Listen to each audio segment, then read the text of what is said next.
ಇದುವರೆಗೂ ನಾನು ಕಾರ್ತಿಕ ಮಾಸದಲ್ಲಿ ಕೇಳಬೇಕಾದ 17 ಅಧ್ಯಾಯಗಳನ್ನು ಹಾಕಿದ್ದೀನಿ. ಇನ್ನೂ ಯಾರು ಕೇಳಿರೋ ಅವರು ನನ್ನ ಚಾನಲಲ್ಲಿ ಪ್ಲೇಲಿಸ್ಟ್ ಇದೆ, ಅಲ್ಲಿ ಹೋಗಿ ಕೇಳಿ. ಮತ್ತು ಇವತ್ತು 18ನೇ ಅಧ್ಯಾಯ. ಈ ಅಧ್ಯಾಯವನ್ನು ಯಾರು ಕೇಳುತ್ತಾರೋ ಅವರ ಮನೆಯಲ್ಲಿ ಪಿತೃಗಳ ಆಶೀರ್ವಾದ ಆಗಿ ಅವರು ಮುಂದೆ ಎಲ್ಲ ಅಭಿಷ್ಟಗಳನ್ನ ನೆರವೇರಿಸ್ಕೋತಾರೆ ಅಂತ ಹೇಳ್ತಾರೆ. ಅದಕ್ಕೂ ಮುಂಚೆ ಯಾರು ನನ್ನ ಚಾನಲ್ನ ಸಬ್ಸ್ಕ್ರೈಬ್ ಮಾಡದೆ ನೋಡ್ತಾ ಇದ್ದೀರೋ ಅವರು ಸಬ್ಸ್ಕ್ರೈಬ್ ಮಾಡಿಕೊಂಡು ಪಕ್ಕದಲ್ಲಿ ಕಾಣೋ ಬೆಲ್ ಐಕಾನ್ ಮೇಲೆ ಕ್ಲಿಕ್ ಮಾಡಿ ಆಲ್ ನೋಟಿಫಿಕೇಷನ್ನ ಸೆಲೆಕ್ಟ್ ಮಾಡ್ಕೊಳ್ಳಿ. ಜೊತೆಗೆ ಓಂ ನಮಃ ಶಿವಾಯ ಅಂತ ಕಮೆಂಟ್ ಮುಖಾಂತರ ತಿಳಿಸಿ ಈ ವಿಡಿಯೋಗೆ ಒಂದು ಲೈಕ್ ಮಾಡಿ. ಇದುವರೆಗೂ ಶಿವ ಮತ್ತು ಜಲಂಧರನಿಗೂ ಯುದ್ಧ ನಡೆದು ಜಲಂಧರನನ್ನು ಸೋಲ್ಸೋಕ್ಕಾಗ್ದೇ ಶಿವನೂ ಸೋಲ್ತಾ ಇಲ್ಲ, ಜಲಂಧರನೂ ಸೋಲ್ದೇ ಇದ್ದಾಗ ವಿಷ್ಣು ಅಂದರೆ ಪಾರ್ವತಿ ಕರೆದು ವಿಷ್ಣುವಿನ ಮೊರೆ ಹೋದಾಗ ವಿಷ್ಣು ಒಂದು ಮಾಯಾವಿದ್ಯೆಯನ್ನು ಅನುಸರಿಸಿ ಬೃಂದಾನ ಪಾತಿರತ್ಯನ ಭಂಗ ಮಾಡಿ ಜಲಂಧರ ಸೋಲೋ ಹಾಗೆ ಮಾಡ್ತಾನೆ. ಅದರ ನಂತರ ಬೃಂದೆಗೆ ವಿಚಾರ ಗೊತ್ತಾದ ತಕ್ಷಣ ನನ್ನ ವಿಷ್ಣುನೇ ಮೋಸ ಮಾಡಿದ್ದು ಅಂತ ಗೊತ್ತಾದ ತಕ್ಷಣ ಅವಳು ಸುಟ್ಕೊಂಡ್ಬಿಡ್ತಾಳೆ, ಅಗ್ನಿಗೆ ಆಹುತಿ ಆಗ್ತಾಳೆ. ಆ ಜಾಗದಲ್ಲೇ ವಿಷ್ಣು ಕಾಲ ಕಳೀತಾ ಇರ್ತಾನೆ. ಆ ನಂತರ ಯುದ್ಧ ಮುಗಿದ ಮೇಲೆ ವಿಷ್ಣುವಿನಿಂದ ಅಲ್ಲಿಂದ ಹೊರಗಡೆ ಬರಬೇಕು ಅಂತಂದಾಗ ಎಲ್ಲ ದೇವತೆಗಳು ಹೋಗಿ ಬೀಜ ಮಂತ್ರವನ್ನು ತಂದು ಬೃಂದೆ ಭಸ್ಮ ಆಗಿದ್ದ ಸ್ಥಳದಲ್ಲಿ ಹಾಕ್ತಾರೆ. ಅದರ ಮುಂದೆ ಏನಾಯಿತು ಅಂತ ಈ ವಿಡಿಯೋದಲ್ಲಿ ತಿಳಿಸ್ಕೊಡ್ತೀನಿ, ಕೇಳಿ. ನಾರದ ಮಹರ್ಷಿಗಳು ಪೃಥು ಚಕ್ರವರ್ತಿಯನ್ನು ಕುರಿತು ಕಾರ್ತಿಕ ಮಾಸ ಮಹಿಮೆಯನ್ನು ಮತ್ತೆ ನಿರೂಪಿಸತೊಡಗಿದರು. ಬೃಂದಾದೇವಿಯು ಸಹಗಮನ ಮಾಡಿಕೊಂಡ ಸ್ಥಳದಲ್ಲಿ ದೇವತೆಗಳು ಬೀಜಗಳನ್ನು ಚೆಲ್ಲಿದಾಗ ನೆಲ್ಲಿ, ಮಾಲತಿ, ತುಳಸಿ ಸಸಿಗಳು ಹುಟ್ಟಿದವು. ಆವರೆಗೂ ಬೃಂದಾದೇವಿಯ ಮೋಹಪರವಶನಾದ ಶ್ರೀಮನ್ನಾರಾಯಣನು ಲಕ್ಷ್ಮಿ, ಸರಸ್ವತಿ, ಪಾರ್ವತಿ ದೇವಿಯರು ಗಿಡಗಳ ರೂಪದಲ್ಲಿ ಕಾಣಿಸಿಕೊಂಡಾಕ್ಷಣ ಆತನ ಮೋಹ ನಾಶವಾಯಿತು. ಆದರೆ ಲಕ್ಷ್ಮಿಯು ನೀಡಿದ ಬೀಜಗಳು ಅಸೂಯಾಪರವಾಗಿಯೂ ಇದರಿಂದ ಜನಿಸಿದ ಮಾಲತಿ ಪುಷ್ಪಗಳು ವಿಷ್ಣುವಿಗೆ ಪ್ರಿಯವಾಗಲಿಲ್ಲ. ಶುದ್ಧವೂ ನಿರ್ಮಲವೂ ಆದ ಪ್ರೀತಿಯುಕ್ತವಾದ ನೆಲ್ಲಿ ಗಿಡ, ತುಳಸಿ ಪುಷ್ಪಗಳು ಪೀತಾಂಬರಧಾರಿಯಾದ ಶ್ರೀಮನ್ನಾರಾಯಣನಿಗೆ ಅತ್ಯಂತ ಪ್ರೀತಿಕರವಾದವು.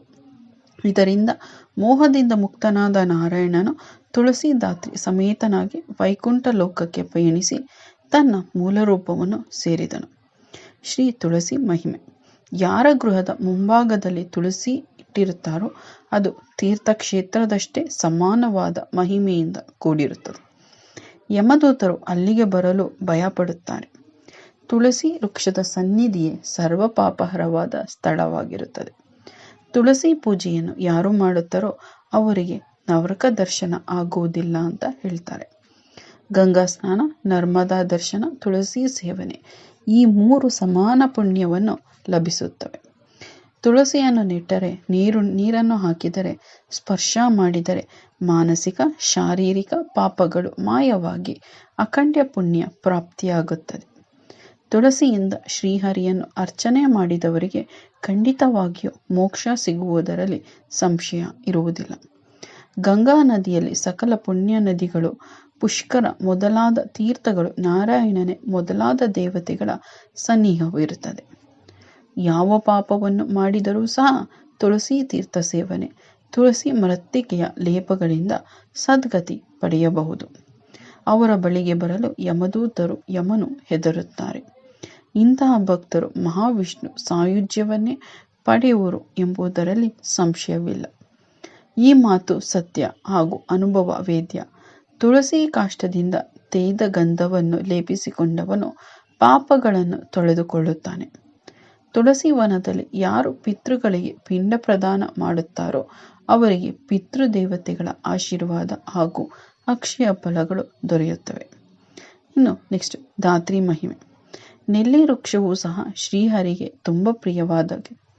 ಈ ವೃಕ್ಷದ ಬುಡದಲ್ಲಿ ಶ್ರಾದ್ದ ಮಾಡಿದವನ ಪಿತೃಗಳು ಪುಣ್ಯ ಲೋಕವನ್ನೇ ಹೊಂದುತ್ತಾರೆ. ಯಾರು ನೆಲ್ಲಿಕಾಯಿಗಳನ್ನು ರಸಸಹಿತವಾಗಿ ಮೈಗೆ ಹಚ್ಚಿಕೊಳ್ಳುತ್ತಾರೋ, ತಲೆಗೆ ಹಚ್ಚಿಕೊಳ್ಳುತ್ತಾರೋ ಅವರು ವಿಷ್ಣು ಕೃಪೆಗೆ ಪಾತ್ರರಾಗುತ್ತಾರೆ. ತುಳಸಿ ಮೃತ್ತಿಕೆ ಅಂದರೆ ತುಳಸಿಯ ಸಸ್ಯದಲ್ಲಿರುವ ಮಣ್ಣು, ನೆಲ್ಲಿಕಾಯಿ ಚಿಟ್ಟು ಅಂದರೆ ನೆಲ್ಲಿಕಾಯಿ ಸಿಪ್ಪೆಗಳನ್ನು ಯಾರು ಸೇವಿಸುತ್ತಾರೋ ಅಂದರೆ ನೆಲ್ಲಿಕಾಯಿನ ಯಾರು ಸೇವಿಸುತ್ತಾರೋ ಅವರು ಪುಣ್ಯಶಾಲಿಗಳಾಗುತ್ತಾರೆ. ನೆಲ್ಲಿ ಚಿಟ್ಟು, ತುಳಸಿ ಮೃತ್ತಿಕ ಸಹಿತವಾದ ಜಲದಿಂದ ಯಾರು ಸ್ನಾನ ಮಾಡುತ್ತಾರೋ ಅವರಿಗೆ ಗಂಗಾ ಸ್ನಾನದಲ್ಲಿ ಮಾಡಿದ ಫಲ ಏನು ಸಿಗುತ್ತೋ ಅದು ಇದರಿಂದನೂ ಕೂಡ ದೊರೆಯುತ್ತೆ. ನೆಲ್ಲಿ ಗಿಡದ ಎಲೆ ಕಾಯಿಗಳಿಂದ ದೇವರಿಗೆ ಪೂಜೆ ಮಾಡಿದರೆ ಬೆಳ್ಳಿ ಬಂಗಾರದ ಪುಷ್ಪಗಳಿಂದ ಪೂಜೆ ಮಾಡಿದಷ್ಟೇ ಫಲ ದೊರೆಯುತ್ತದೆ. ಸೂರ್ಯನು ತುಲಾರಾಶಿಗೆ ಬಂದಾಗ ಕಾರ್ತಿಕ ಮಾಸದಲ್ಲಿ ಮಾಡಿದ ಎಲ್ಲ ಸತ್ಕಾರವು ಅನಂತ ಫಲವನ್ನು ನೀಡುತ್ತದೆ. ಯಜ್ಞ, ತೀರ್ಥಸ್ನಾನ, ದಾನ, ಜಪಗಳಿಂದ ಈ ಮಾಸದಲ್ಲಿ ಭಗವಂತನು ಪೂರ್ಣವಾದ ಅನುಗ್ರಹ ನೀಡುತ್ತಾನೆ. ಎಲ್ಲ ದೇವತೆಗಳು ಈ ಮಾಸದಲ್ಲಿ ನೆಲ್ಲಿ ವೃಕ್ಷವನ್ನು ಆಶ್ರಯಿಸಿರುತ್ತಾರೆ. ಹಾಗಾಗಿ ನೆಲ್ಲಿಕಾಯಿನ ಪೂಜೆ ಯಾರು ಮಾಡ್ತಾರೋ ಅವ್ರಿಗೆ ಒಳ್ಳೆಯ ಫಲಗಳು ಸಿಗುತ್ತೆ. ಕಾರ್ತಿಕ ಮಾಸದಲ್ಲಿ ದ್ವಾದಶಿಯಂದು ತುಳಸಿಯನ್ನು ಕೀಳಬಾರದು. ನೆಲ್ಲಿ ವೃಕ್ಷದ ಸಾನ್ನಿಧ್ಯದಲ್ಲಿ ಭಗವಂತನಿಗೆ ನಿವೇದಿತವಾದ ಅನ್ನವನ್ನು ಭೋಜನ ಮಾಡಬೇಕು. ಇದು ಬಹು ಪುಣ್ಯಕರವಾದ ಕೆಲಸ. ನೆಲ್ಲಿ ವೃಕ್ಷದ ಸನ್ನಿಧಿಯಲ್ಲಿ ಶ್ರೀಹರಿಯನ್ನು ಪೂಜಿಸಿದರೆ ಸಕಲ ವಿಷ್ಣು ಕ್ಷೇತ್ರಗಳನ್ನು ಸಂದರ್ಶಿಸಿದಾಗ ಎಷ್ಟು ಪುಣ್ಯ ಲಭಿಸುತ್ತದೋ ಅಷ್ಟು ಪುಣ್ಯ ಲಭಿಸುತ್ತದೆ.